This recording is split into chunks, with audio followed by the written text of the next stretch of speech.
Committee on Redistricting.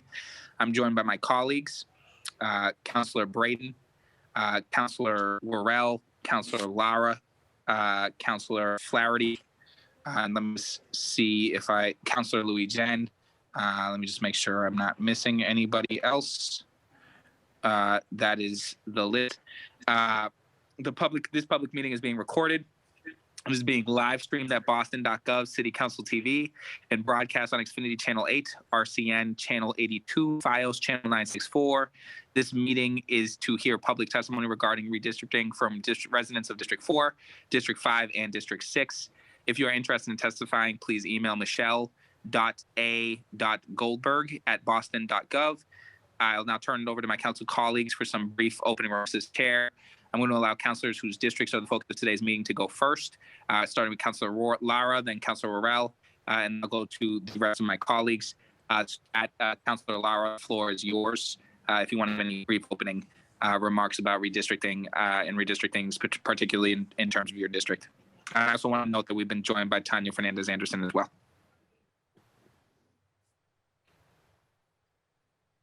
Councillor Lara, the floor is yours if you want to give an opening.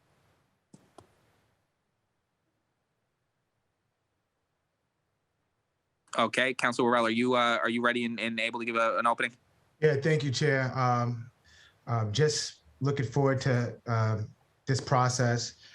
Just coming fresh off a campaign, you know, the dividing lines in our district, I feel could be a lot more clearer, and I'm looking forward to creating more dividing lines in our district and pulling some of those streets, the certain streets that one side is District 4, but the other side might be District 3 or District 5, and just being able to pull those communities and those streets together.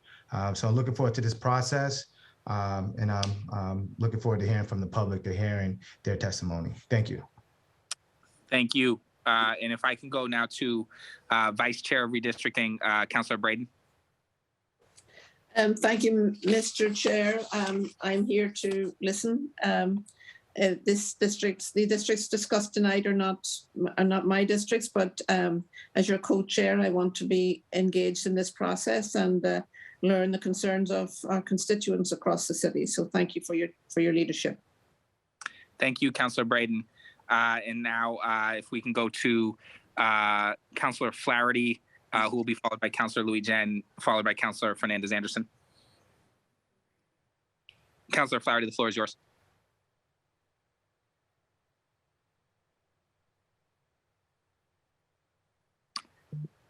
Councillor Louis Jen.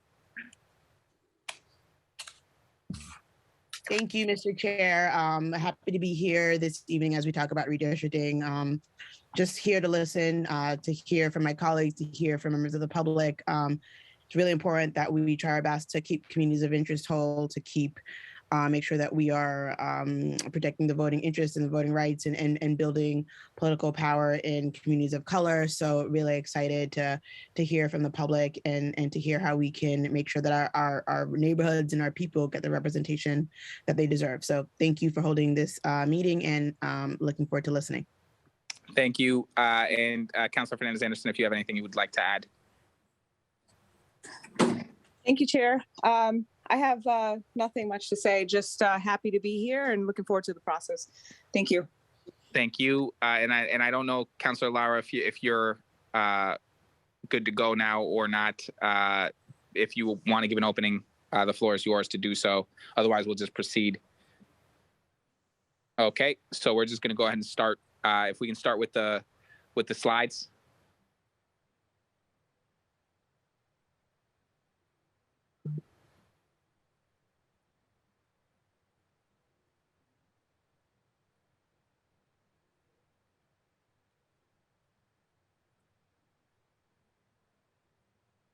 One second. Okay, perfect. So we're here today to talk about redistricting this year and how that's going to go. So this is the second of our 3 district-centered public listening sessions on 2022 redistricting. As I mentioned in the meeting opening, my name is Councilor Arroyo, and I am the chair of the Redistricting Committee. If we can go to the next slide.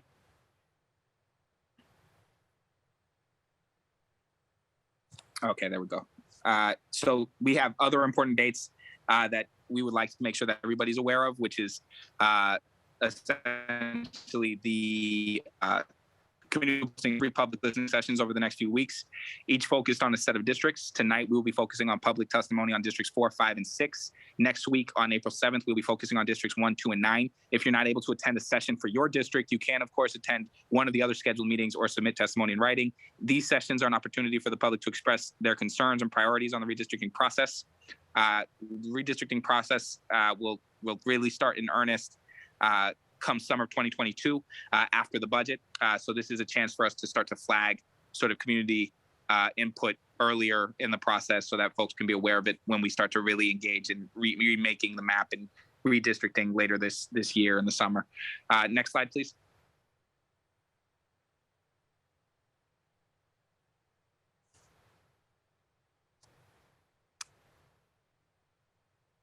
Redistricting is the process of drawing lines of districts from which public officials are elected.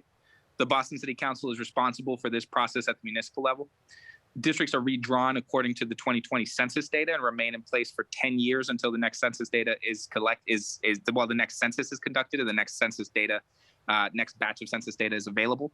The goal of redistricting is to reflect population changes and racial diversity within the population. Do I have you tonight, Candace? You do, Mr. Chair, yes. Thank you. I just got a text message. I know Councilor Murphy is trying to join us as a panelist. And if you can go to the next slide. And I just want to note that Councilor Murphy is joining us. Thank you. Thank you. So the way that redistricting works, or districts are drawn or redrawn rather, with precincts as the smallest unit. So using the 2020 census data, the committee will work to redraw districts with equal populations. Our maps will need to avoid excessive deviation in population between districts, as well as follow rules set out by the Voting Rights Act. Next slide, please.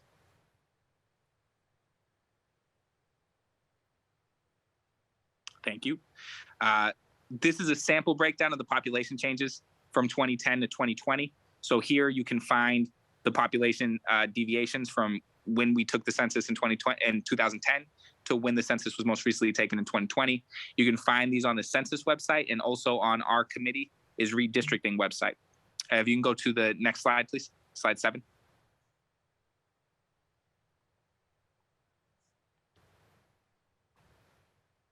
One second. Thank you. Our committee will be hosting all of our hearings and working sessions virtually until further notice. We are committed to an open and transparent process, so all maps will be posted publicly for review and comment. Our redistricting website is officially live and includes dates and times for future public listening sessions and other resources, and will be updated throughout the process and as future sessions are scheduled. It's www.boston.gov/departments/city-council/2022 redistricting Boston.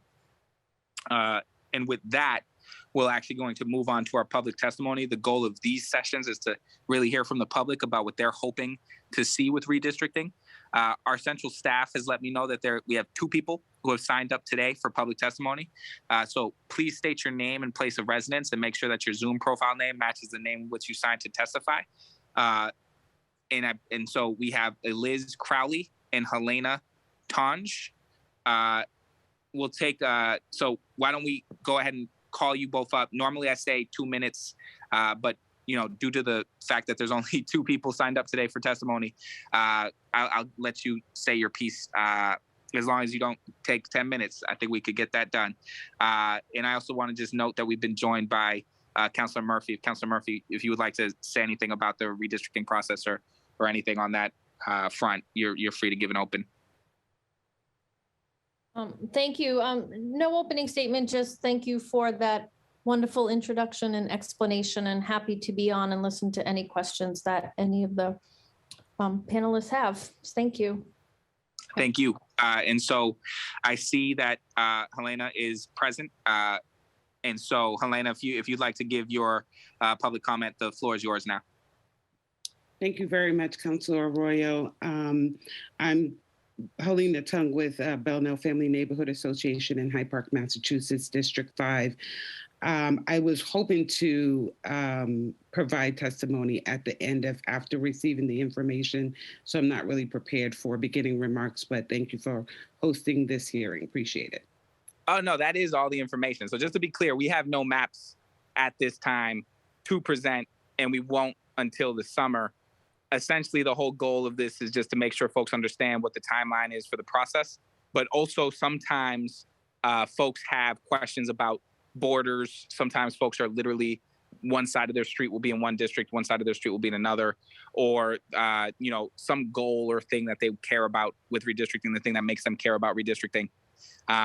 Obviously, I know you very well, and so, but I don't know what your hopes and for the redistricting process are. So if you have any hopes for the redistricting process and you'd like to share them now, or any concerns for the redistricting process and you'd like to share them now, now's the time. But this is just honestly a brief way to get in touch with the district and to start that preliminary work and make sure that if there's any issues that we're not thinking about that somebody in one of these districts would like to flag for us, they can. In the last session we had, which involved District 7, District 8, and District 3, folks were flagging sort of wanting to have their neighborhood whole, having concerns about sort of feeling like because they're on one side because they were in a precinct or two that was in a different district, for instance, Mission Hill in that case, they wanted to see some focus on that. And there was, essentially concerns about cracking or packing, which is when you sort of have a geographical density of a race or ethnicity or culture, and you sort of split it and weaken their political power. And packing, which is when you have sort of a large number of that same thing, but you actually, instead of splitting it, you put it all in one district so that they're limited in their ability to have political influence. And so those things are barred by law, but people bring up different issues like wanting to keep their neighborhood whole or things like that. So I don't know if you have any similar concerns or anything you'd like to share, but now is the time for that. Thank you so much. I would say similar or like, but I would, I need to do a comparative analysis with the census data to see what it actually shows for the last data from 2020, just to make sure that our neighborhood, importantly stays whole. I think as neighborhood associations, we have pretty much done a good job as making sure there's equal representation or making sure all of our neighbors are represented in a neighborhood association. But I think also we want that to be happening not only at the city level, but at the state level as well, even though we know that that process is already completed. So thank you again for hosting these series of conversations. And I look forward to future conversations and seeing, are there any changes? Will there be any changes? And then having a broader input or if necessary at that time. And so just to answer sort of that one question, the census website that's available so that you can go look at that is actually on our City Council Committee website. So if you put Boston City Council Redistricting website, you can see that data. But the good news is we should not be seeing much change at all in District 5 because the population is so in line to where we are supposed to have it. Whereas, say, District 2 is 13,500 people over. I think we were 150 people over. And so our lines won't be changing much at all in District 5 due to that. So if you go to the redistricting website, you can see that information. So I'll make sure to get you that as well so that you can take a look at it. I'll send you that. Thank you very much. I appreciate it. Thank you. Appreciate you taking the time tonight. I don't know that we have anybody else who signed up for public comment here today, right now. If we do, or if you failed to email to sign up and can raise your hand so that you can get called on, we will call on you so that we could do public comment.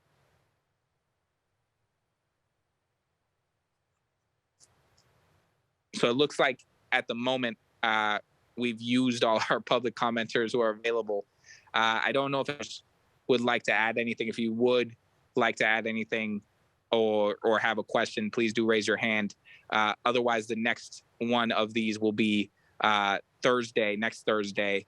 And if you have folks who talk to you about redistricting, you can tell them to reach out to you so that they can make it to that one, because frankly, any questions anybody has about any part of the neighborhoods in the redistricting process are fair game at any of these hearings. This is to just make sure that the counselors who represent these districts are able to be at one specific one for certain. But obviously, counselors, as you can see, are also free to show up at all of these hearings in case something comes up that involves their districts, because of the lines and because they're so fluid. If you're a district counselor, it's very likely, unless, Counselor Braden and myself will never be discussing our borders. But for most folks, their districts are in the middle of the map and they have multiple districts that touch. And so it's always a conversation point. And so with that, I don't know if anybody wants to give an opening or make any statement. I don't see but left for public comment. So what I'm going to do is wait until 7. I'm going to recess until 7 p.m. And if for public comment, then I will unrecess so that we can hear their comment. And otherwise, we'll adjourn at 7. So I don't see any hands up. So why don't we go on recess until 7 p.m., where if somebody's here to comment, we'll have them do public comment. Again, if you want to do public comment, it's an email to Michelle, Michelle.a.goldberg at boston.gov, and we can have you do public comment. So we'll wait till 7. If nobody signs up, then we'll adjourn. Thank you. We're on recess.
Okay, so going to pull us out of recess here. It doesn't look like we have any new signups.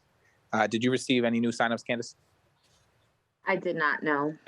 Okay, so I'm going to go ahead and adjourn. But before I adjourn, I just want to thank all the counselors for attending. And I also want to just ask that for next week, which is the last one of these, that you do help us make sure that we get folks who are actually concerned about this present in your districts. So if you are able to help us get folks who are actually interested in the redistricting process and want to be heard on the redistricting process from your districts, regardless of what district that may be, or if you're at large citywide, that will be the last hearing we have for a while. Once the budget process opens up, we're going to be limited in our ability to have hearings until the summer. So if anybody is seeking to speak on redistricting period, next week will be the last opportunity for a little bit for us to do that. So with that, I want to thank everybody for their participation and with their help in this, and I'm going to go ahead and adjourn. Thank you, everybody. Have a good night. Thank you. Bye. Good night.